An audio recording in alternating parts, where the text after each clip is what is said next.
Welcome everybody to episode 81 of Drum Education Live, and today we have Mike Barnes with us. Woo! Thank you very much. Thanks for having me.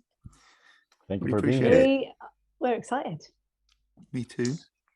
So you've got an absolutely crazy following on YouTube. You know, giving it a go. Thank you. You're for known. watching. You're known. A little bit more than that, good. but all right. Okay.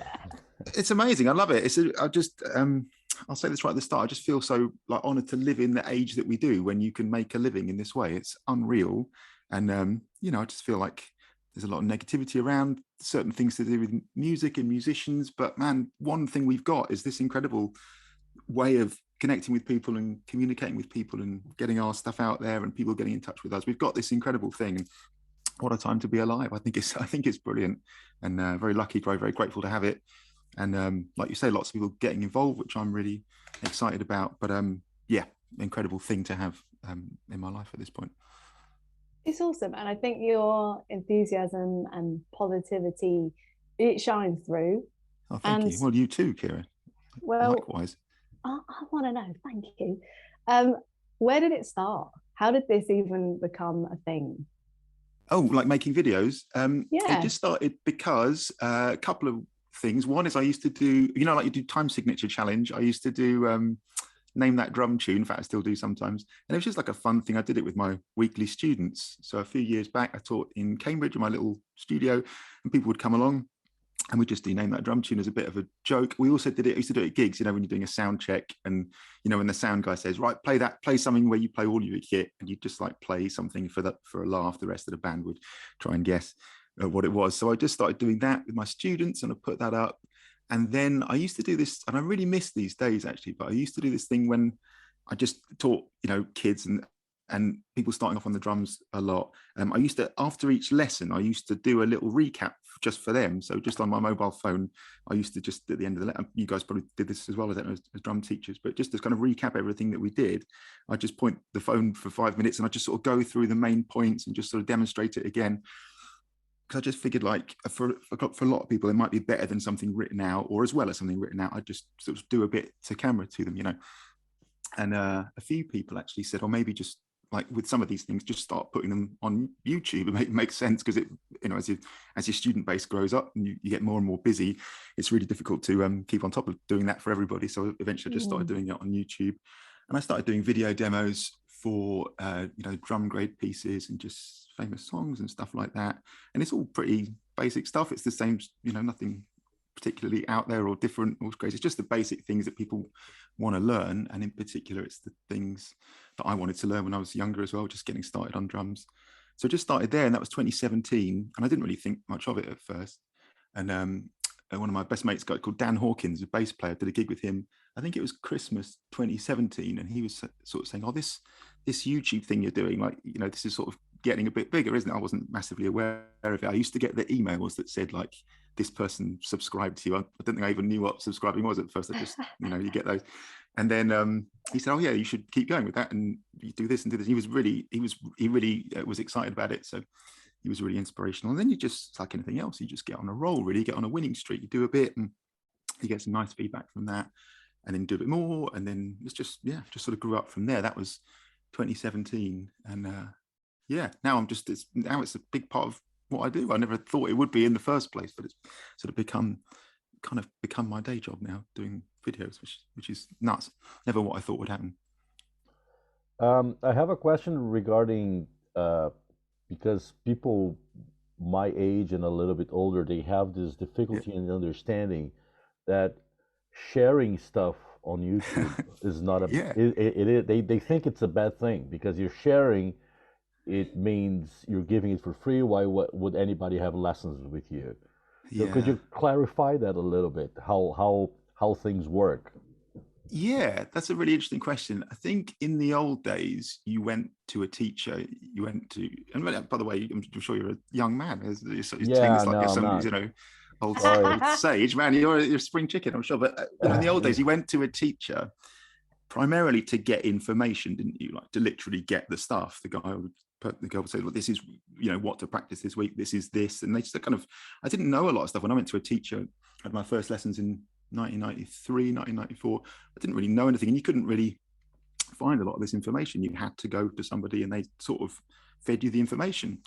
These days, it's sort of the opposite of that, isn't it? The information is just everywhere. You're just drowning in it. Everywhere you look, there's information. So I guess it never worried me that I was giving my stuff away, because I feel like that original model of drum lessons is kind of gone now. And now the sort of drum lesson side of it, or the service that I offer when people sort of come to me as opposed to just watching the videos, is guidance through that, or just perhaps my best opinion, my best advice on like where you could, like which order to do these things in. And like, I've got this funny thing, my little strategy of practicing your head, your heart, and your hands, right? The three things involved in playing the drums as I see it. So your hands being your physical skills, your head being your, you know, music theory, song learning type stuff, and heart being the big one, you know, groove and feel and creativity and all the things that are, I don't know for most, but for me anyway, like associated with the reasons why we wanted to be a musician in the first place, like the emotional stuff, the stuff that actually matters. The first two just sort of disappear, don't they, when you get that,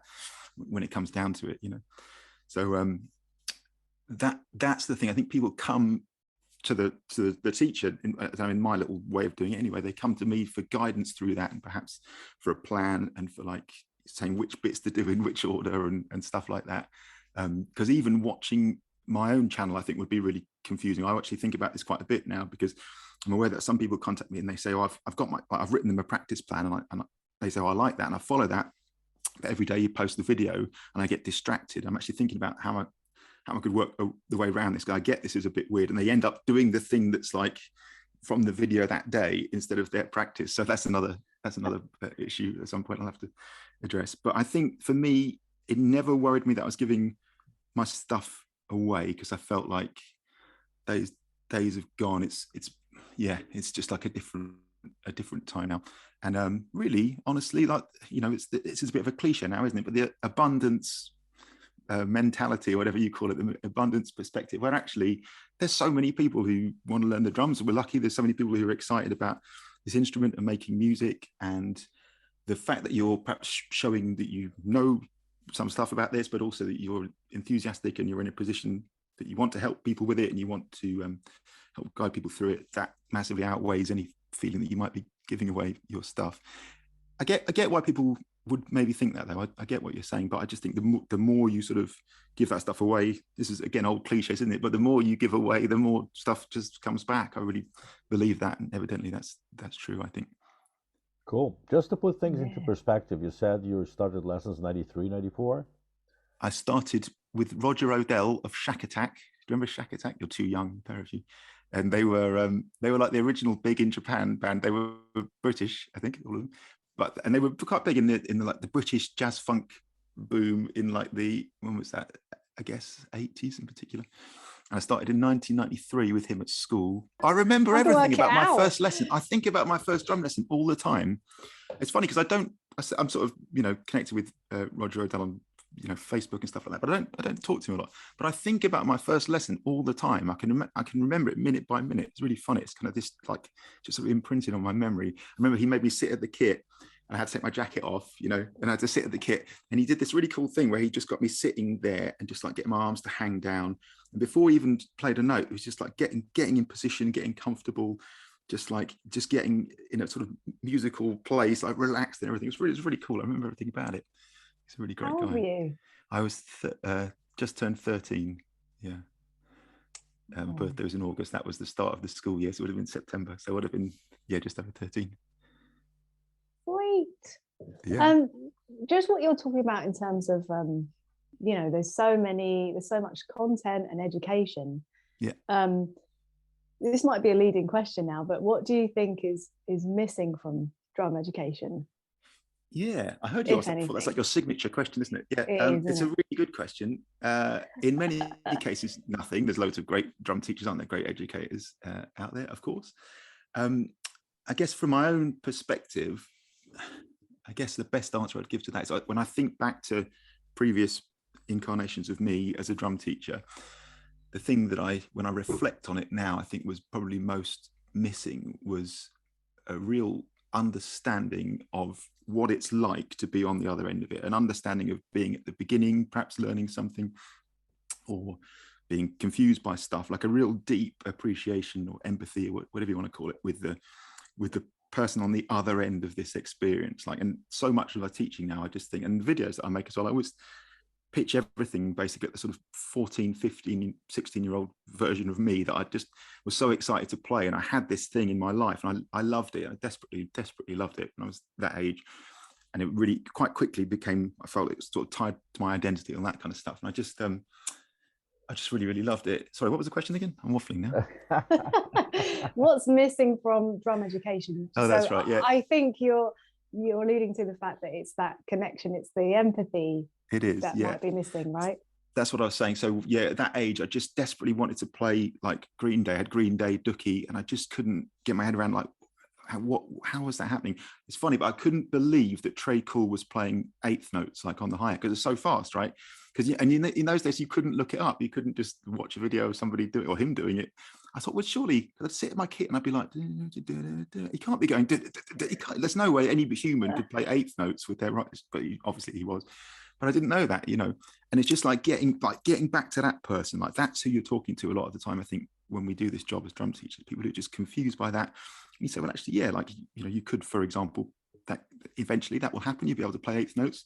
There's a lot of stuff you've got to do. Maybe build up to that point, think about your technique. You've got to build it up bit by bit, all that sort of stuff. But I think only looking at it from my perspective, that's the big thing, is thinking back. I sometimes just felt like, now I realize I wasn't fully in touch with what it feels like to be in that position, and I think if you get that down, I think that's the big one. I think in this, for me, like in drum teaching, is just appreciating that. It's a really good question. But on a bigger scale, there's so many amazing teachers out there and so much great education. In many cases, nothing is missing. I saw Dom Famularo, a couple of years ago at the drum show. It's just like, when you meet someone like that, you just think, yeah, this is it. This is what drum education is about. Like, how could you not be excited? But like, come out of a room with this man, you've been in the room for 10 minutes. How could you not be excited about playing the drums? So there's so many great educators out there. Yeah, that's what it is. Empathy, just understanding that. It's some people refer to that as the curse of knowledge. We get to a point that we know so much that we lose the connection with somebody who doesn't know anything. I totally get it. Yeah. And what's funny is I always feel like, just personally, something that has helped in my career, I guess, teaching drums, is honestly not really being a natural at playing the drums. Like, I just think that's massive. So, do you know what I'm saying? I think for me, I do. I do perfectly. Yeah, but because you get it. Like, I get confusion. I've fully embraced, like, Mike Johnston was on here a while ago, wasn't he, talking about embracing the suck? I get it. Like, I've sucked at length, you know what I mean? Like, various things to do with playing the drums. And I totally get it. And not being a natural, I think, is huge, because I get how if you were, you'd just be confused. And I see this in other areas, people who are just really good at stuff. I get why they just think to people, why can't you just do that? Like, he was talking about bass drum, wasn't he? He said, like, somebody just said to him, or one of his teachers just said, oh, just, do this on the bass drum. And he couldn't do that at first. And the teacher was a bit baffled, So I think not being a natural is unbelievably helpful, because you get what confusion is. And although you have to, of course, as he was talking about, I think as well, I think it was that interview, you have to, of course, adapt the way that you change the way that you talk to people and explain things and demonstrate for different people. You can still relate to, like, your own confusion. Like, how would I want this explained to me? Like, what are the little light bulb things that would mean that, I'd get this, or at least I'd move one step closer to sort of getting my head around this. Are you constantly making videos and teaching? I would really like to know your typical day. Yeah, pretty much. The actual, as you might realize from watching the videos, they don't take that long to make, because it's like the least production value thing in the world ever. And it's all, one camera, one take. So yeah, but basically a typical day, assuming I'm not, doing some actual playing somewhere, I'll do some typically face-to-face sessions at my studio over in Cambridgeshire on acoustic kit, and then come back home and do some Zoom sessions on electronic kit usually, and then do a video. Yeah, pretty much, yeah. It's a job, right? It's like, as I drop my kid at school, go off to the studio, do a bit of playing there, do a bit of practice, work out what like video, whatever I'm gonna do that day. Hope sometimes see some people, which is really nice. Then head home, sometimes do school run, then do a little Zoom session in the evening. Typically, depends what's happening. I might have shot the video on the acoustic kit earlier, but often I get a bit squeezed for time, so it'll be video in the evening. But yeah, pretty much, yeah, in between practicing, figuring out what I'm going to do. I like to get out running as well. That's my little mission, is to get out running once every day. Love that. Ran in the rain today, got absolutely soaked. And then yeah, do like one video. I don't always get one every day, but yeah, pretty much. But as you'll see from watching it, it's not like, you know, it's like a Hollywood level production. It's a man on his phone, you know, just talking, and it's usually one take, no big deal. But yeah, pretty much. But I guess it's the great thing about your videos. It's the emphasis is in the message, not in the video, because if there's too much production, just as well, you get a little bit lost into the tricks. Yeah, I agree. Yeah, right. Yeah. So I've never had like an intro or anything like that. Nothing against intros, but sometimes you've seen Rob Brown's videos. He does that amazing thing where he tells you what the video is going to be about, and he goes, right, after you watch this sweet intro, I'm going to come back and do it. So I think he deals with that really well. So often when videos have a long intro at the start, I think, you know, as a viewer, people sort of sometimes get a bit distracted. And yeah, you did right. Just get into it, man. That's the thing. I just think about myself, if I was watching a YouTube video, you know, something's gone wrong in your house, you're trying to fix your fence or something, you think, oh, look it up on YouTube. You don't want to watch the bloke's 30-second intro, do you? You want him to go, right, exactly. This is what you need to do, mate. Does your fence look like this? This is how you fix it. So yes, short and sweet. They're here for a good time, not for a long time. Yeah, exactly. All that stuff. Who was your first drum hero? Yeah, that's a really good question. So my first drum hero was my uncle Ian, who lives over in America, and he, I know I didn't even see him play that much, but I was just kind of aware of this cool, mysterious character who played, and he was really into Eagles and stuff like that. So from there, probably Don Henley and Phil Collins. Everyone says it, don't they? But probably Don Henley and Phil Collins. So right at the beginning, I always liked the way those Eagles records just felt. Do you know what I mean? We talk about this all the time, but it was magic, like peaceful, easy feeling, or take it easy. It's something about when those drums come in, it just feels just so right, doesn't it? Just like as soon as you hear those records, I remember hearing those and thinking, yeah, that's where I want to be. That's what I want to do with my life. And I went to my grandma's once, and she had Phil Collins, But Seriously, you know that one, a CD. And I just remember thinking, oh, Phil Collins, had this vague idea, he's a drummer, great, stuck that on, and it was like, ba, ba, ba, ba, ba, ba. I was like, what's this? This is magic. So those two, Don Henley, Phil Collins.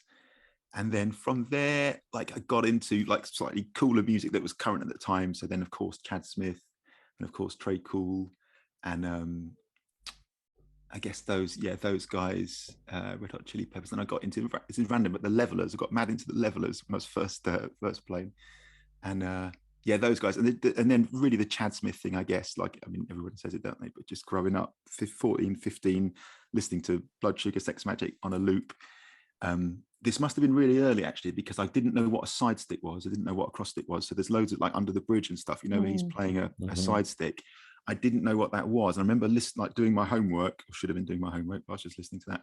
And I thought he was hitting like a wood block or something. Like I didn't know what that sound was.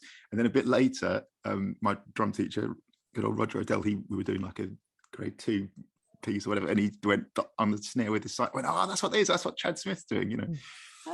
So probably Chad Smith. And then, of course, as you go on, like everybody else, the two that kind of really solidified and became my all-time favorites, I guess, Bonham and Porcaro, of course, like no surprises. Oh, Manu Katché as well. Cool. Manu Katché. Yeah, as soon as I got that Secret World live, 1994 in Italy thing, that's probably my favorite drum record, actually. Just this sort of ridiculous energy, and that he seemed to have that thing that kind of almost like he sort of picked up the baton from like Stuart Copeland or something like that, but then just did his own thing with it as well, and the energy of it and the way that it basically just sort of sped up a little bit. Sometimes I love that. Like, as I went through, because drumming is all about, I always think it's all about levels, isn't it? It's about like emotional levels and intensity levels. Like, those songs start and it's this one level, and then it moves up a little bit, and you're like, okay, as drummers, we're so sort of in a position to contribute to that, aren't we? There's so much we can do to sort of take the music through those levels. So Manu Katché, the way he used the splash cymbals and the way he did that drum fill on Come Talk to Me, where he goes like around the kit like that, and then he comes back like that. You're like, oh, that was one, that was a moment that blew my mind. You know that one? It's just nuts, isn't it? Yeah. Yeah. And that's funny, China with his left hand and all those things.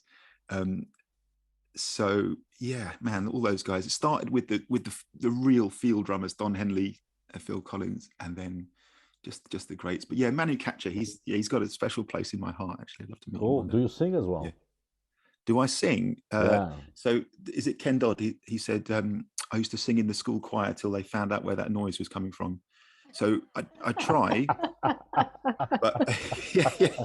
I mean, it has been known. Like, money has changed hands for me to sing on gigs. It's like as in backing vocals, but I've been paid for that. But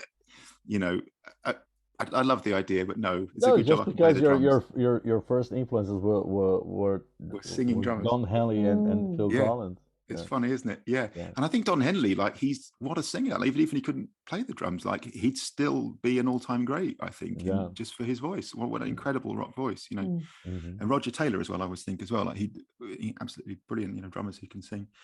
So I try, but not really. Yeah. Do you feel any pressure to post, and how do you come up with the ideas with what song to do or what subject? How is that for you?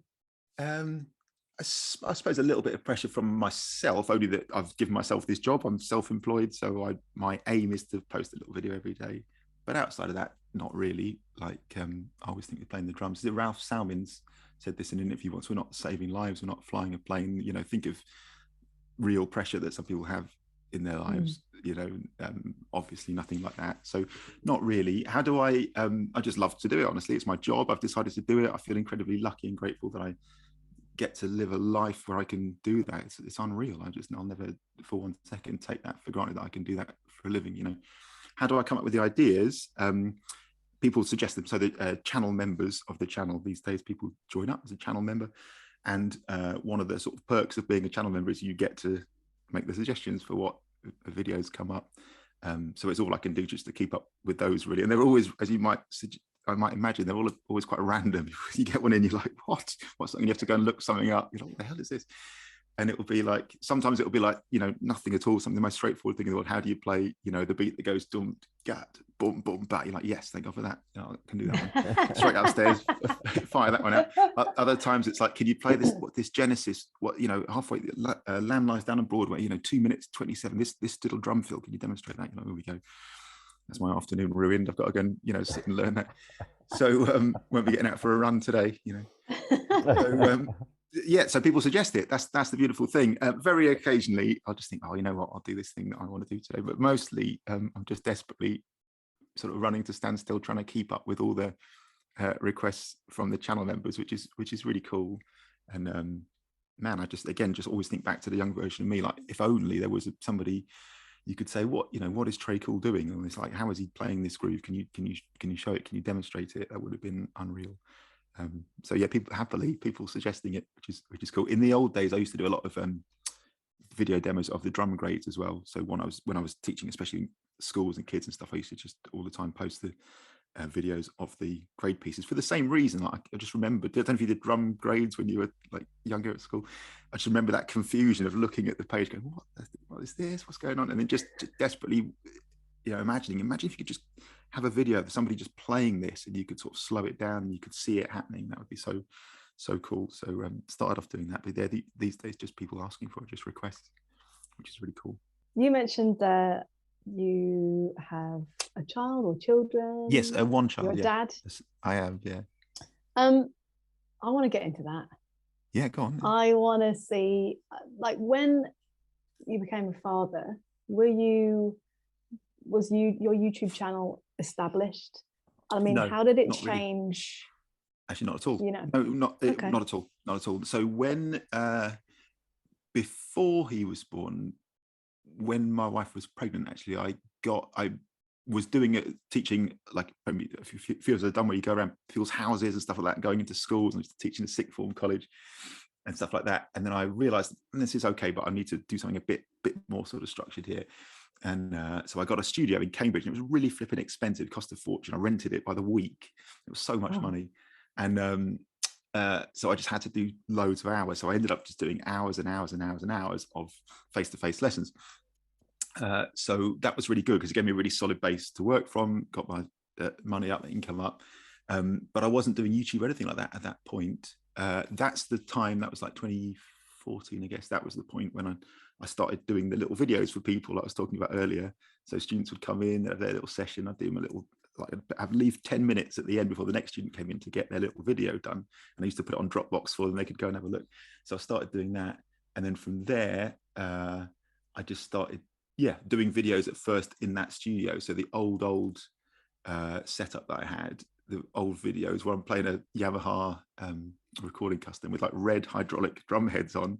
And what's funny about that is I put those heads on because then it was the best way I could actually do the quickest possible videos, because I didn't mic anything up. It was just the sound coming in my phone, and the hydraulics were good because they're like super short, super punchy, nothing was ringing out. So I could just, and people always say, oh, in the early videos, you had such like high energy. And the truth is I just had to shout because, you know, when you're just doing the audio on your phone, right?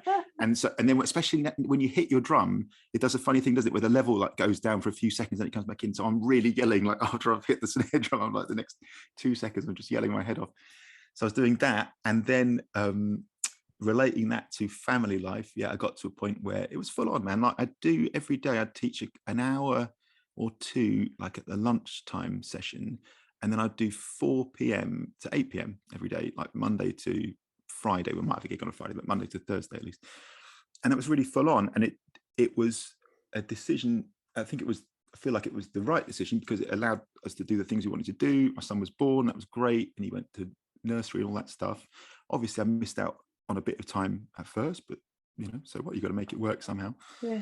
And then that's really where the video thing, the YouTube thing, changed everything for me, because then as time's passed since then, well, now my life has changed out of sight. From those days when I'd get home at like 8:30, 9 o'clock, he'd already be asleep. I suppose when they're babies, like there's no sort of particular time. So it was actually, the early days were quite nice. You'd get home and he'd still be like, you know, awake or crying his head off, whatever. But then, you know, as you well know how it is. And then, but as he's getting a bit older now, it's beautiful because now I've kind of built that thing I was talking about earlier, where I go to the studio in the daytime, I do my little session there, and then I get back and see him after school. Like today I picked him up, we played football in the park for an hour, it was brilliant, the sun came out, and then I did my Zoom sessions after that. So the YouTube thing and associated stuff with that has changed the family side of things out of sight, because it's allowed me to have that time with him now, and especially now because I'm working with people all over the world, it's different time zones and stuff like that anyway. So that's brilliant. And of course, my lovely wife, Kelly, she bought me this pen. Is that your likeness? You see this? My wife is amazing. Yes. Yeah. And of course, needless to say, she was incredible all the way through it. And she understood at first that because it was, you know, it was about getting some money in, that I did a lot of those hours in the first case. But then as time passed, I was able to be around more, and she's been incredible all the way through. And now she's got a new job as a counsellor, which is really cool, and she's loving that. So it really has changed a lot since those days, since 2014, 2015. And yeah, you got to do what you got to do. But as ever, just of course, feel incredibly grateful and lucky to have the family that I had, and to have been with the partner that I had, that we were able to make it work. And yeah, it's no mean feat. I mean, I think did Mike Dolbear say this was this on this channel when he was being interviewed, and he was saying, you know, it's in one sense it's okay for dads at least because they're there when the child is born. It was him who was talking about it, wasn't it? And then we can go off and work, whatever. Of course, it's completely different for mums, where they, of course, you know, be with the baby in the first case. But yeah, it's worked out for us, and now it's really cool. Now he has his little drum lesson. Actually, we didn't do it today because it was so sunny. We went to the park. Here we sacked off the drum lesson today. It's not a good thing to say on this channel, is it? It's like, let's go to the park.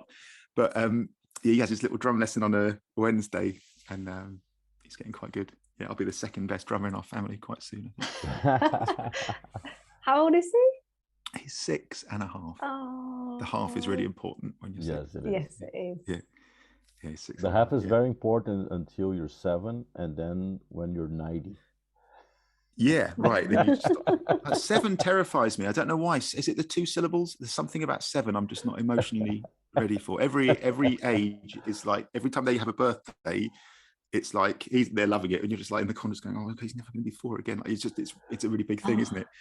He's not going to I watch hear that. Thomas the Yes. Tank Engine. It's like now, like we went to watch last week. We went to The Smartest Giant in Town. You ever seen the Julia Donaldson book? Yeah, I know the book. Yeah. Like on stage, and it was really, we were really excited about it. And then afterwards, he went, "Yeah." We said, "Do you enjoy it?" He went, "Yeah." He goes, "I think it might be a bit old for that now." He was like, "Oh yeah, you're probably right." I'm sort of weeping, looking in the direction, just like, no. And but then he said a really lovely thing. He said, "But then it was a nice. He said it was a nice memory. Like it's nice to have memories of reading it." And he goes, "Oh, maybe we'll go to another one, and we can have some more nice memories." That'd be quite nice. Cool. But there's something about turning 7. I don't know what it is. Is it it's the 2 syllables? I think something. I'm just not ready. It seems like such a big moment, turning 7. Oh, Do you know what I mean? I hear you. I so Yeah. hear you. I cried for 2 weeks when Quinny went to school. Did you? You know, Yeah. I was just like, oh, can't handle this now. Yeah. Our time is over together. Yeah. Well, but the thing is, it's not, but you know, it's just different. Yeah. It's different, isn't it? It's a different vibe, and they just, the dynamic just changes a little bit. I suppose because he went to nursery quite a lot, and they're really long days at nursery. It Yeah, made you they long are. for the because it was like you could talk. Was it 6 or 6:30? That was But this is brilliant. messed up, I think. Like, Yeah. I think like you get used to this long day of like, I know. yeah, I could do this, and then they go Yeah. to school, and you're I like, know. You shit, drop them off I've at just 9, lost half my day. 9:15. I know. And they say, "Oh, it's right. See you at 3." You're like, 3? I'm not even going to. By the time you've got home and had your lunch and tied it up, it's time to go back, isn't it? It's like, That's it. I'm like, Yeah. hang on, I've just been robbed here of all my I know, time. yeah. It's a sprint. The days, because luckily he goes to after school club and stuff like that. But it's the days where you got to pick him up. Like that's a sprint. That's an absolute sprint of a day to drop them off. Absolutely. The things that you've got to do. I mean, it's funny, isn't it? One thing about, actually, this is another good answer to your question, I think, is one thing it makes you do is just be totally ruthless with your time. Like the previous, it's like I'm unrecognizable from the not parent version of me, because Yes. everything's like time blocked, right? I'm doing this and doing this. And like if the time finishes for doing that thing, you're like, right, that's done. I've got to do the next thing. It's just, you have to be on it, and you really have to, it becomes about survival. You prioritize the things that you've got to get done, and in that day. So it's really good, although you have definitely less available time. Well, number one, needless to say, it's all completely worth it and incredible and life-changing. But yeah, it does make you sharper as well in how you use your time, I think. And have you become more organized? Yeah, you have no choice. You'd perish horribly if you weren't. Yeah, not because of any virtuous reason. You just have to, or you and your family would perish horribly. You just have to. Yeah, there's no two ways about it. You've just got to be better organized. Yeah, for sure. This is going to sound maybe a bit stalkery, but hey, okay, your videos when you're on your electronic kit and you've got paper on your wall. I've got what is paper. That? Oh yeah, paper. You've got like, what is that? Is that your schedule? What is it? No, it's all the stuff that I'm practicing. It's all the things that I like most often use, like in practice, and also refer to like when I'm teaching. So I just have it all there.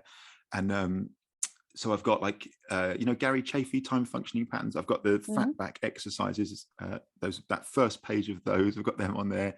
I've got like accent patterns, like 16th note and like 8th note triplet accent patterns.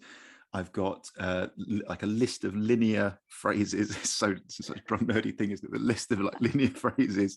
So like right, left, kick, kick, right, left, and then like getting longer and longer. The list gets longer as it goes down. So it's just all the stuff that I'm working on, and then other little random things. So I've got a couple which are just random little bits that I'm working on. You know what's really funny is when I'm playing on a gig, I close my eyes, I see that wall in front of me, and then it's actually really good. I didn't really intend it to work out like this, but then when you're going for something, say that you're playing a little fill or a solo or something, you close your eyes, you think, oh yeah, you can see, hang on a minute, right, left, kick, right, left. Yeah, and it's like you've got, and you sort of go back into you're back in your head, you're back in that little practice room. Do you know what I mean?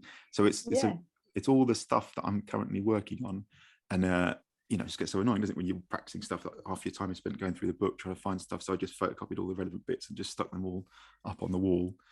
And then whatever the it's my little practice plan, and then it's whatever the current thing is. There's like 3 things I'll have that I'm going to do future videos about, which I'll try and work on.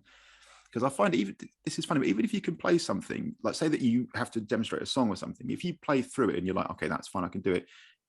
Do you find this thing, like if you then record it straight away, for some reason it never quite sits the same? If I always like have to sleep on it, and then like the next day or the next day, for some reason it just seems to sit a little better. I don't know why that is. I often find that if I do a playthrough of a song and I think it's fine, but then the next day maybe I'll do like the talk through of it, all of a sudden on the talk through I'm suddenly like, it just feels so much nicer under my hands and my feet, because it's just sort of bedded in a little bit. So I always try and play things for like a day or two before I don't always succeed in this, but I try and play things through for a day or two before I then sort of do a video about it, I guess. A good spot. That wasn't stalkery at all, I was just paying attention. Okay, yeah, guys, this is what people should do. Take the tip, put it up. Yeah, so then you've got it all there. It's a very good tip. It works for me. I'm not saying it's, definitive, but it works for me. Yeah, and I'm sort of getting to the age and where I just can't remember anything unless it's written down in front of me. Do you know what I mean? So I just sort of do that, really. But then again, it works not only for practicing but for playing, because you said you close your eyes and you see that wall, and then you can pick anything up and play. Yeah, and stuff that I feel like there's perhaps things just come in there when you're like improvising or maybe doing a little solo or something like that you wouldn't otherwise call on.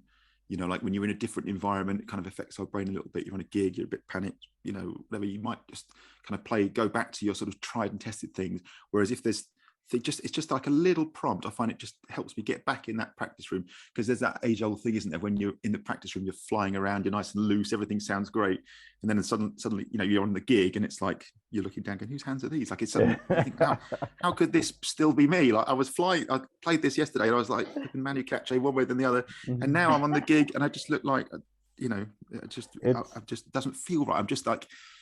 I think Simon Hansen said this once at a clinic we went to. He said you can budget for playing at 70% on your gig of what you would do in the practice room. So you basically got to get you playing up to 130% in the practice room so that it's going to be really good on the gig. So I find that's quite good. It just gives me little prompts, little ideas that I wouldn't just go into otherwise. But that's just my little quirk. Thanks for paying attention, though. Appreciate it. That is okay. What do you find the hardest thing to teach? Oh, that's a good one. So what are the candidate things? Timing is a candidate thing. Actually, parents. Now you've said timing. Yeah. How do you, this is for me, like, yeah, go on. When you're doing an online lesson, yes, how can you teach timing? How? Yeah. Tell us. That's please. A great question. So what I do is, because I'm really lucky, I'm working with the channel members, I do Zoom sessions in conjunction with them sending me videos. That's the thing. So, and I do a lot of the time, actually, in between the sessions, or even if they're not having regular sessions, they'll send practice videos, and then I'll do video responses, like feedback, and we work like that. So yeah, I agree. In the session, it's the hardest thing, even playing together, like that sort of basic core thing. And it's funny, isn't it? Because that is the best thing about drumming lessons, going back to when you're starting, when you're a kid. I've got 2 kits, you're probably the same in your set. I've got 2 kits side by side. Someone comes in, they light up, don't they? You get a little groove going, you get on Back in Black, Billie Jean, whatever, you're playing along, and you sync together. That's absolutely magic, isn't it? And obviously, just kind of by osmosis, really, that their timing will, assuming your timing's all right, they'll improve just because you feel it, assuming they've got musical sort of sensitivity, it improves that way. But you're dead right, it's totally different on Zoom. Even playing in unison is horrible, isn't it? So you have to count in, like what I do is I count, if we're playing something together or attempting to, you're probably the same, I'll count in and then I'll start playing, and then I'll hear them slightly later playing back. And you develop this really weird ninja skill of being able to assess what's going on in the thing that you're hearing, even though it's like a split second behind your playing. I don't know if you found that as well. But in the session, it is pretty difficult. Obviously, if they're playing along with music, then you can then give the relevant feedback or stop and talk it through with them. But the best way for me is, in conjunction with them sending, videos. If it's like the grade pieces, or whatever, playing along with those. But yeah, it's really tough. Turn on original sound. That's the old classic, isn't it? So you can on the Zoom settings, you can actually hear what they're hear what they're playing. And I was talking about this with a student just now, actually, like when you play along to music, I hadn't really thought about this before. When you play along to music, like a backing track or an original piece of music, that's actually the hardest version of timekeeping, I think, when you start, isn't it? Because if you play with a band, if you play with your mates, play with some musicians, they're going to go with you. Like if you speed up a little bit, if you slow down a little bit, they're going to go with that, and actually that's far from necessarily a bad thing. You think about, great tunes of 60s, 70s, 80s, or any era really, like Nirvana, Smells Like Teen Spirit is a really good example. The tempo changes a little bit here and there, but that's great. It needs to, like it breathes, it lives and breathes. And then the hardest thing when you're starting off with timing is if you're playing along with those backing tracks with especially with a metronome click, it's really like unyielding, isn't it? It's like it's indifferent whether whether you're in time with it or not. It doesn't go with you. So yeah, listening to them play along with that, but I agree, it's really hard. I wish I had a better answer. Sorry. No, it's okay. The answer is Zoom sessions are great for certain things. I think they're brilliant. They have their place. It's an incredible way to work. But yeah, let's face it, nothing beats being in the same room with somebody. It's never going to. You said you teach people from all over the world. That's correct. Do they have to adapt to your schedule, or you work out something that's going to work for everybody? Yeah, just work it out. So if you're in Australia, that's the evening. There's the morning here. So I'll do a little lesson like 8:30 or 8 o'clock here. I've got students in Africa where actually, fun enough, it's not massively different time. It's only an hour or two out. Europe, where it's only an hour or two out. The Far East is a bit like Australia. So, and then obviously America, got quite a lot of students over like California, where it's like the evening here, but it's the morning there. So there's pretty much always a way to make it work. There's one or two places where it's a nightmare, but there's always a way to make it work. If you're prepared to get up early in the morning, there's pretty much always a way to make it work. I'm lucky. My neighbours are super cool and super understanding. I tend to do Zooms on the electronic kit, so you're not really going to disturb anybody too much. But yeah, it's tough, man. Like Australia's the worst because you get like a very early start and they're late at night in their pajamas. You'll be eating your Weetabix. Yeah. What is next for you? What have you got planned? Where do you see yourself in 5 years? Yeah, so that's a really good question. Thanks for asking. I really, really, really love doing this. So it's really exciting. I'm definitely going to keep doing this and keep going. I'm really, really lucky that I've got this base of people who watch my videos, like you say, and now these channel members who are really propelling it forward like crazy. The next step is continuing to build that, I guess, and hopefully offering a service that people continue to dig and find useful, and that will grow up to be able to offer more and more valuable content, alongside with keeping playing, because I love to play as well. The whole thing for me that keeps this, puts it in the teaching side of things, like in context, is the fact that I'm playing as well. So I really, really do love doing that.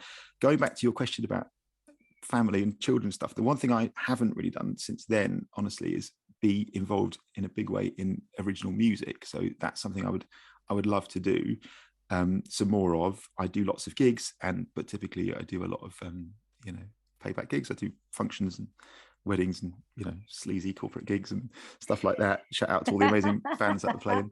I absolutely love doing that, and I've actually started doing more and more like fam stuff. Like falling in with loads of ska bands the last sort of year or so. It's a bit more of that, and doing some festivals with that stuff.